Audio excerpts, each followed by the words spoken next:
What's up, guys, and welcome to the weekly Q&A. Real quick before questions, I wanted to give a shout out to Jedi Geek Girl from the I Rebel podcast because she sent me this really awesome little Biggs trading card. So thank you, Jedi Geek Girl, and go check out I Rebel. Our first question comes from Caleb A. Diaz, who asks if Vader was protecting Palpatine or preventing Luke's fall to the dark side when he saves the Emperor in Return of the Jedi. So paint me a picture of this scene real quick. So the Emperor is like goading Luke into attacking him, and he finally does. He pulls out his lightsaber, and then as he goes to strike the Emperor, Vader sticks his lightsaber in the way, and they start fighting. Mm-hmm. I think it's probably a little bit of both. I feel like Vader doesn't know what he wants in that moment, and he's like still got some loyalties to Palpatine, and he keeps telling Luke there is no conflict, but obviously there is. I think at that point in time, it was probably more so him protecting Palpatine. And I feel like his full turn back to the light to save Luke doesn't happen until Luke's being electrocuted, but I think it could be a little of both.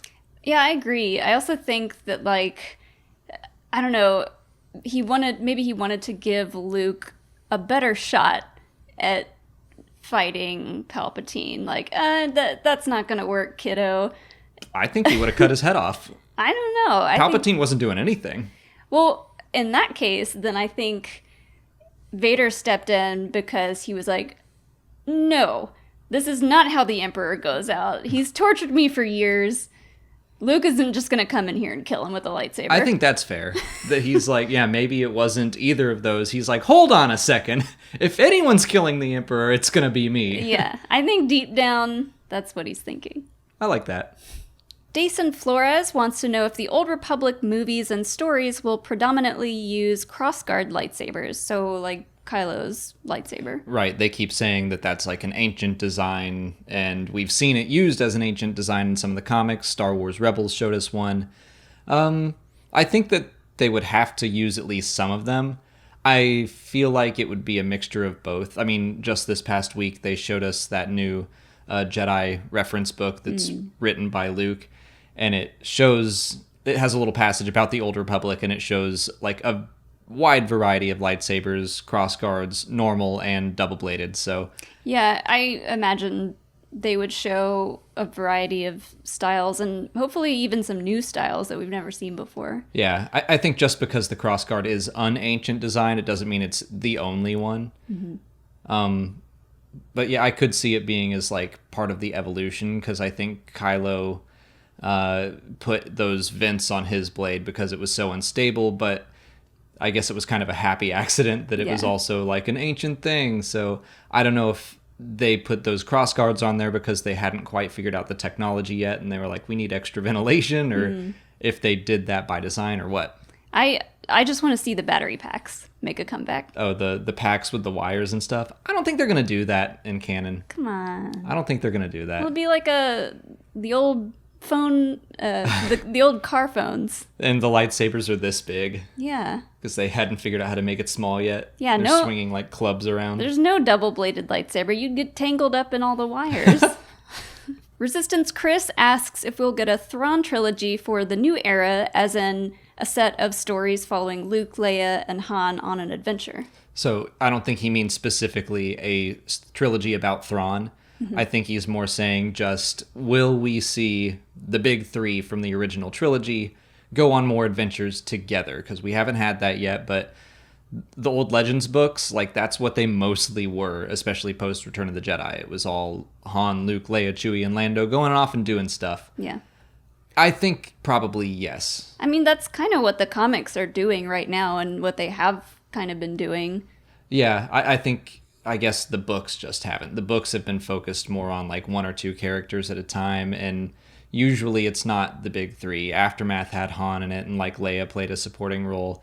Last Shot had Han and Lando, but that was also partly a prequel. And yeah, I think that probably once Episode 9 comes out, I mean, obviously that was like, let's save the sequel trilogy for bringing back the big three, and then we'll see where we go from there.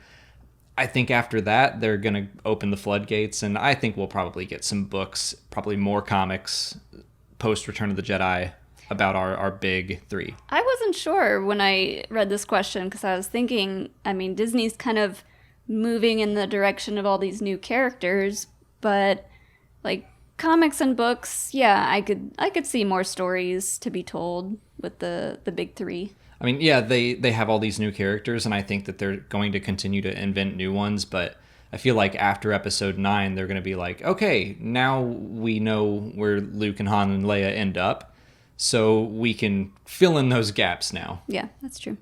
Ari Koenig wants to know if you could turn a Force ghost to the dark side. I doubt it. I mean, the qualifications of becoming a Force ghost in the first place, I don't know if you can negate those. Right. I think once you're a Force ghost, you are one with the Force. You had to be, like, it's a light side only thing.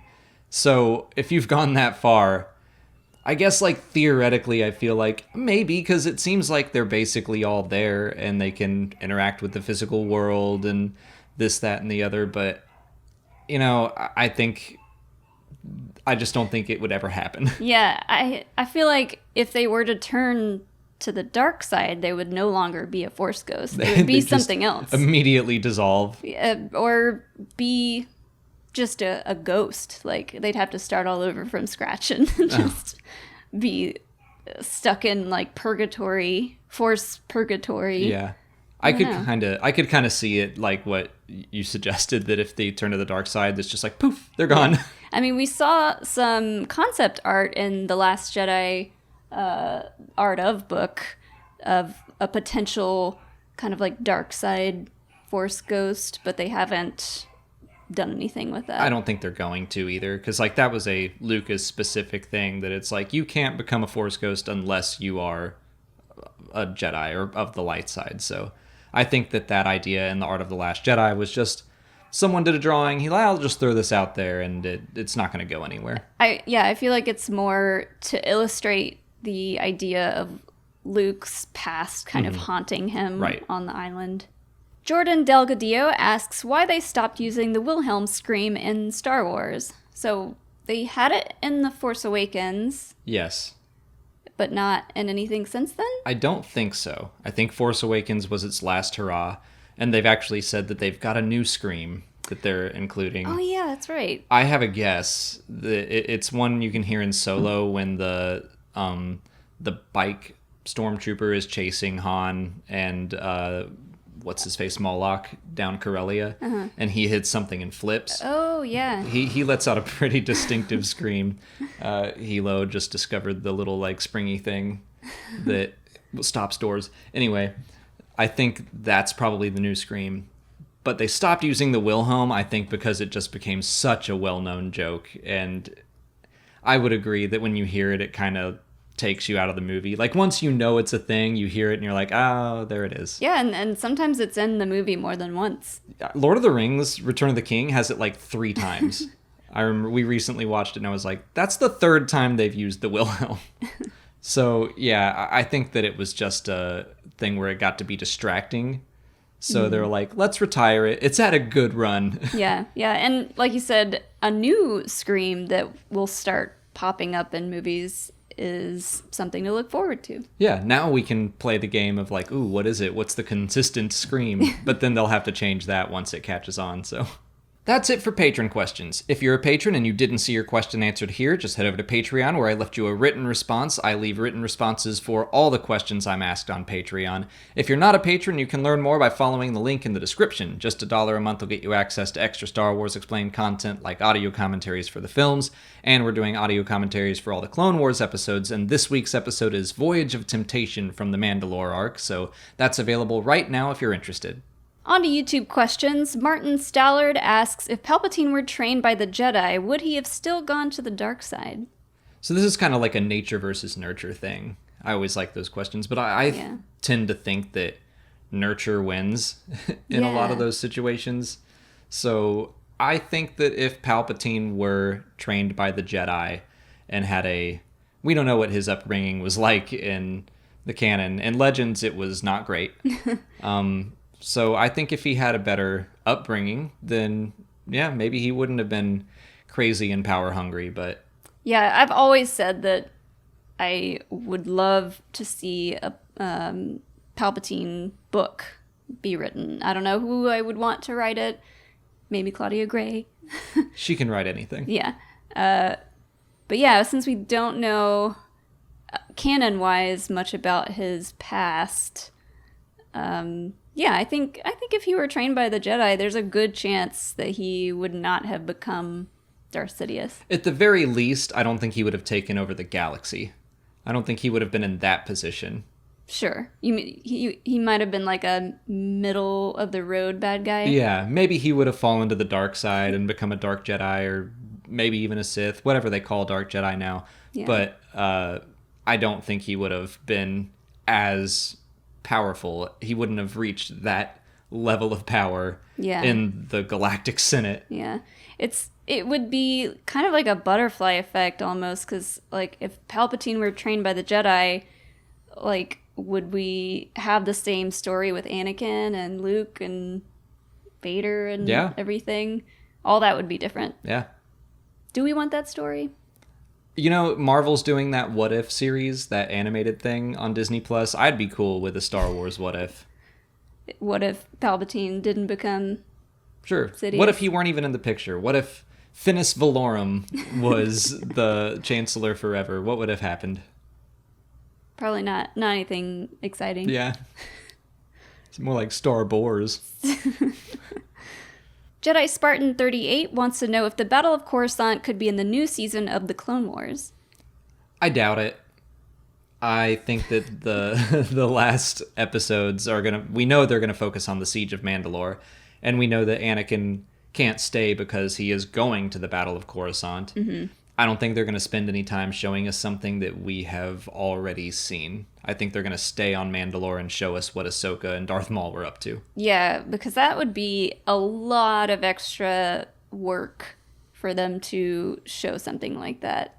That would be, I mean, that scene is insane. Yeah. Like the amount of ships and stuff going on to do that in animation and the way the Clone Wars is done, like that's a lot. And I think they already had a story in place, and it's centered around Ahsoka. Mm-hmm. We have Anakin's story. I don't think we need to see any more of it. Yeah, we're done with him. Didn't say that. Dunzo. Elliot Sodergren asks, what part of the Star Wars timeline do we find most interesting? So if you're asking what my favorite part of the timeline is right now, I would say Galactic Civil War. But if you're asking what I find to be most intriguing, I would say probably Old Republic at this point. Yeah, I mean, my answer would be the stuff that hasn't been explored yet. Right. That's what I'm interested in seeing. The stuff that's kind of been hinted at. You know, maybe they'll tell that story, maybe not. Yeah, we've got so much Clone Wars era content just from the Clone Wars show and the prequels. And like you said, the Galactic Civil War is a lot of people's favorite era. Episodes 1 through 6 have been, like, that era has been explored so much. I would say the prequels less so, especially in the new canon. Like, they've really focused on, I would say, even in between episodes 4 and 5. Mm-hmm. But I'm ready to, even exploring more after Return of the Jedi, I'm excited about. But since we know almost nothing about the Old Republic at this point, anything pre-episode 1, I'm up for anything pre-episode 1. Yeah. That's intriguing to me right now. For just a different answer for funsies, I'll say the sequel content, whatever is going to happen past episode 9. Yeah, I'm curious what they're going to do after episode 9. Like, are we immediately going to continue going down that path, or are they going to be like, let's wait for a minute and see what we're going to do in the future? I don't know. I think there's a lot of potential for whatever the future of Star Wars looks like, and I'm excited to see it. Yeah, I mean, they can literally do anything. Old Republic, it's like, we don't know much, but we know some stuff. So they are slightly constrained. After 9, it's like, do anything. Yeah. Cryptic Element wants to know if we could see the New Republic Starhawks in episode 9 now that their design has finally been revealed.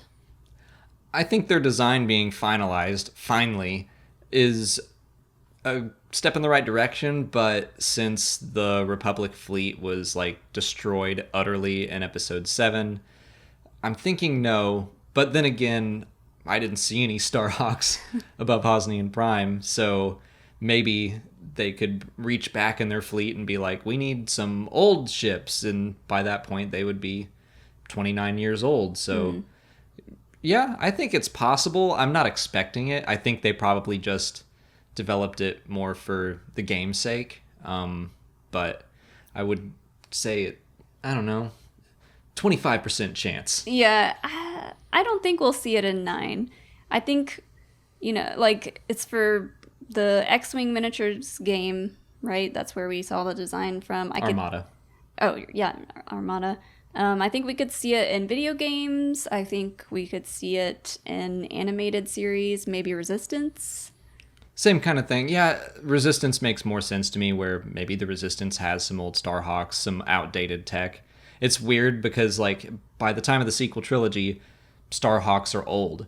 But we're just now seeing them, so they feel new, and we're like, oh, maybe we'll see them in 9, and it's like, timeline-wise, I don't know if that matches up, but... Or comics, like if they decide to do a New Republic comic series showing the development and whenever the New Republic was at its peak, even though it was short-lived. They made it a good 30 years. Longer than the Empire. That's true. Ren asks if Palpatine used Sith magic when he died since we see blue flames, or is he just reading into things too much? So when Palpatine's tossed down the pit and he explodes and blue flames come out, was that Sith magic? Ooh. I think it was just an explosion of dark side energy more than anything. I don't think he was... I mean, maybe the blue flames will be retconned into, like, that's his essence now manifesting in the Death Star or something. I really like the idea just because they brought the blue flames into Rebels when he's trying to, use... magic. Yeah, magic, basically, to get to the world between worlds, and it's the blue flames and that cauldron thingy. When I read this question, I was like, ooh, yeah. But... I mean, obviously that's not what was intended. Right.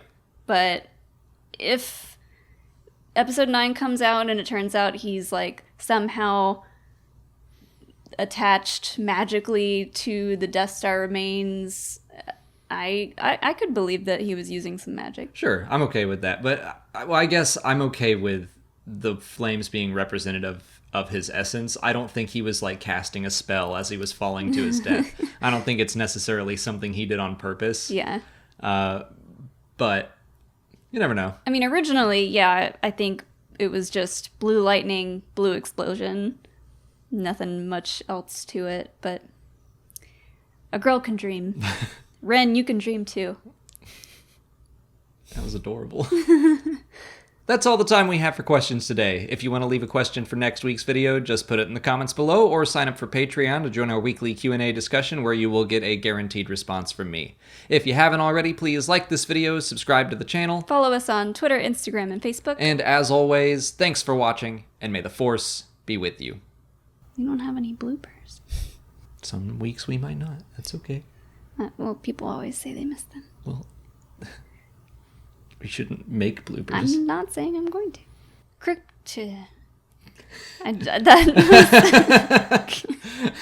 That was not on Liar. purpose.